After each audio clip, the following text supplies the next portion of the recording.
everyone. பிரம்மாண்டமாக நடந்து முடிந்த கீர்த்தி சுரேஷ் திருமணம். கீர்த்தி சுரேஷ் 15 வருடமாக ஆண்டனி என்பவரை காதலித்து வந்த நிலையில் அவர்கள் திருமணம் பெற்றோர் சம்மதத்துடன் நடந்து முடிஞ்சது. கோவாவில் ஹிந்து முறைப்படி இந்த திருமணத்தை நடத்தினாங்க. கீர்த்தி சுரேஷ் இப்போது பாலிவுட் பக்கம் சென்றிருக்காங்க. அவர் நடித்துள்ள பேபி ஜான் விரைவில் வெளிவரவும் இருக்கு. இந்த நிலையில் அவர் திருமணம் கோவாவில் நல்லபடியாக நடந்து முடிஞ்சிருக்கு. தன்னுடைய நீண்ட நாள் காதலர் ஆண்டனியை தான் கீர்த்தி சுரேஷ் தற்பொழுது கரம் பிடிச்சிருக்காங்க.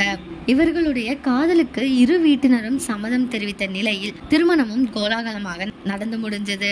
இதில் கீர்த்தி மடிசார் புடவையில் கொள்ளை அழகாக இருக்காங்க.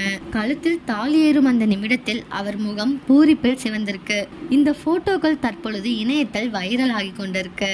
உங்கள யார் யாருக்கெல்லாம் கீர்த்தி சுரேஷ் மற்றும் ஆண்டனி பேர் பிடிச்சிருக்கோம் அவங்கள கமெண்ட்ல சொல்லுங்க. இதே மாதிரி லேட்டஸ்ட் சினிமா நியூஸ் அப்டேட்க்கு இந்த சேனலை சப்ஸ்கிரைப் பண்ணிக்கோங்க.